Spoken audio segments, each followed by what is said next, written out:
¿Cuál es, digamos, el principal obstáculo del perdón? Podríamos pensar que las heridas que nos infligen es lo que nos cuesta perdonar. Ciertamente hay heridas y heridas, ¿verdad? Hay cosas que son dolorosas, pero bueno, y hay cosas que son gravísimas.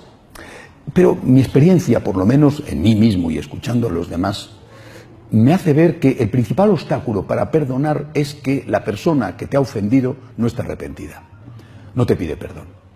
Es decir, sí, hablo en general, ¿verdad? Después habrá casos, ¿no? Pero si tú te encuentras con alguien arrepentido, con alguien que te ha hecho daño, pero que ha acabado con eso, que te dice, lo siento de verdad, y que está haciendo, como la Iglesia enseña, propósito de enmienda, que de verdad está tomándose en serio el cambio, la conversión, aún así te cuesta perdonar, pero es más fácil. No digo que sea fácil, pero es más fácil. El verdadero problema con que nos encontramos la mayoría es cuando el que te ha ofendido no tiene ninguna intención de cambiar. Incluso no es consciente de que te ha ofendido, más aún, piensa que eres tú el culpable, ¿no? No te pide perdón porque ni siquiera sabe que te ha hecho daño.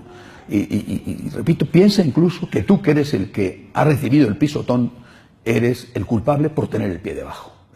Esto yo creo que es la mayor dificultad a la hora de perdonar. Hablo por lo menos de mí, repito, y de lo que he visto en muchas ocasiones.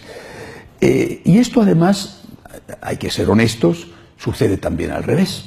Es decir, no solamente debemos plantearnos las ofensas que nos hacen, sino también las que hacemos. Y también nosotros hacemos daño a otros, hemos hecho daño a otros. Nadie puede decir que nunca en su vida ha obrado mal, solo la Santísima Virgen María. Y esta ofensa que hacemos, la hacemos hacia Dios, nuestro Señor, y la hacemos hacia el prójimo. ¿Dónde está, creo yo, entonces el problema? Seguramente no se puede encontrar una sola causa, porque las cosas son siempre complejas y llenas de matices. Pero si tuviéramos que buscar una importante, no sé si la más importante o la única, pero sí desde luego una importante, es que ha desaparecido abrumadoramente en la mayoría el sentido de culpa, el sentido de pecado. Es decir, nos encontramos en una situación en la cual somos muy sensibles, a veces hipersensibles, para el daño que nos hacen, y en cambio no tenemos ninguna sensibilidad para el daño que hacemos.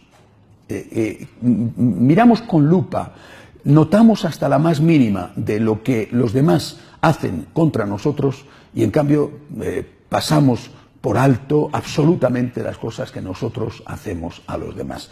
No se puede decir entonces que no haya sentido de pecado. Lo que pasa es que no hay sentido de pecado propio. Es decir, somos muy exquisitos, minuciosos, escrupulosos, detallistas para darnos cuenta del mal que ha hecho el otro, pero somos enormemente de vista gorda para el mal que nosotros hacemos. Y por eso esta doble sensibilidad es la que nos hace ser muy exigentes con que el otro tiene que cumplir, mientras que no somos nada exigentes con que nosotros tenemos que cumplir. Debemos recordar las palabras del Señor: la medida que uses la usarán contigo. Si tienes una medida generosa, usarán contigo una medida generosa. Si tienes una medida estrecha, usarán contigo una medida estrecha. Yo creo que lo que debemos hacer es, sabiendo dónde está el problema, intentar hacerle frente cambiando la situación. Es decir, aumentemos la mirada crítica hacia nosotros mismos y intentemos comprender, no digo justificar, pero al menos sí excusar, entender las actitudes y los comportamientos de los demás. Para aumentar esa mirada crítica sobre nosotros, es decir, el mal que nosotros hacemos, es imprescindible tener formación. Ahí es donde nos encontramos ya con un problema serio. Hay muy poca formación. Hay muy poca formación moral en el aspecto sexual, pero también hay muy poca formación moral en el aspecto político, en el aspecto económico. Yo creo que en casi todos los órdenes de la vida, exquisitos a la hora de darnos cuenta de lo que el otro hace y demasiado benevolentes a la hora de darnos cuenta de lo que nosotros hacemos. Necesitamos formación. Necesitamos saber exactamente qué es lo que estamos haciendo mal. Y no sería tan difícil si nosotros consideráramos que eso que hacemos nos lo hacen a nosotros. ¿A ti te gustaría? Bastaría con eso. ¿A ti te gustaría? ¿A ti te gustaría que tu comportamiento lo tuvieran contigo? Cuando algunos dicen que el mal no existe o que cada uno tiene que actuar según su conciencia, en fin, que el pecado lo debe decidir cada uno, todas estas cosas, yo siempre pregunto, qué curioso que esto lo dicen cuando están intentando justificarse a sí mismos, pero no dicen lo mismo cuando son los demás los que están haciéndole eso mismo para ellos. No pasa nada si robas, pero que no te roben a ti. No pasa nada si engañas en el matrimonio, pero que no te engañen a ti. No pasa nada si calumnias, pero que no te calumnien a ti. No pasa nada si en el trabajo metes la mano en el cajón y te llevas algo que no es tuyo, pero que tú eres el dueño de la empresa, ya verás con qué cuidado intentas que no te lo hagan a ti. Sí, bastaría con que aplicáramos esta norma. La medida que uses la usarán contigo. Es decir, cuando tú te comportas que te parece que no tiene tanta importancia, que no es para tanto, que hay que ver cómo te pones por una niñería, que estás exagerando, que estás dramatizando, que eres demasiado sensible. Vale, de acuerdo, que puede ser, pero ahora vamos a ver si eso te lo hicieran a ti. ¿No sería que te dirían a ti, eres demasiado sensible y te pones como una fiera por una bobada? Pues a lo mejor no, ¿verdad? Pues la misma medida la tienes que aplicar con los demás. Muchas veces me he encontrado con personas que, incluso cuando vienen a confesarse, se dedican a justificarse a sí mismos, ¿no? Es que esta circunstancia, es que aquello, es que lo otro. Bien, las circunstancias ciertamente existen y son muchas veces atenuantes, otras veces son agravantes. Bueno, pero al final, cuando empiezas a justificarte, es para quitar todo concepto de culpa, para quedarte con la conciencia tranquila sin tener que pedir perdón. Y si no pides perdón, no te van a perdonar. Y si no pides perdón, si no eres consciente de que has hecho mal, no vas a cambiar.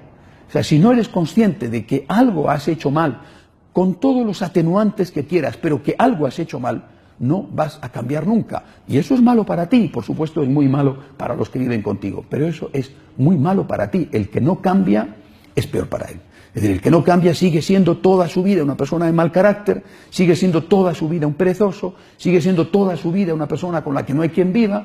Al final se dedica a romper sucesivos matrimonios o sucesivas relaciones de pareja. Siempre me acuerdo cuando yo era un joven seminarista, el formador que tenía me dijo: mira, Santiago, te voy a contar una historia, no la olvides nunca, la historia del tonto del pueblo. En todos los pueblos, al menos en España, hay un tonto. Bueno, el tonto del pueblo, todos los pueblos hay un tonto, el tonto del pueblo. Bueno, pero el tonto del pueblo resulta que un día, cosa rara, pero en fin, un día se dio cuenta de que era el tonto del pueblo. Y dijo: esto no puede ser, soy el tonto del pueblo, esto no hay manera, se ríen de mí, se mofan de mí, estoy cansado de ser el tonto del pueblo. Y entonces decidió cambiarse de pueblo. La lección es esta: en el nuevo pueblo donde fue, siguió siendo el tonto del pueblo. Porque el problema era de él, no era del pueblo. Y, con el agravante, me decía aquel superior que tuve, que ahora ya sabían en 2 pueblos que era tonto. Es decir, nosotros, repito, no podemos pasarnos la vida echando balones fuera y diciendo: la culpa es de los demás. No me entienden, no me comprenden, soy una víctima, qué mala suerte tengo, me he equivocado al elegir pareja. Nueva pareja, no me entiende, no me comprende, soy una víctima, me he equivocado. Pues chico, qué barbaridad, ¿no? Llevas 5 parejas y te estás equivocando. Realmente tienes un problema tú, no de las 5 parejas sucesivas que ya tienes. No me refiero solo a matrimonios, me refiero a noviazgos o ni siquiera a eso. Bueno, y eso es simplemente un ámbito de la vida. Necesitamos perdonar. El Señor nos dice cómo tenemos que hacerlo, con esa medida de generosidad que Él ha tenido con nosotros, pero también necesitamos pedir perdón.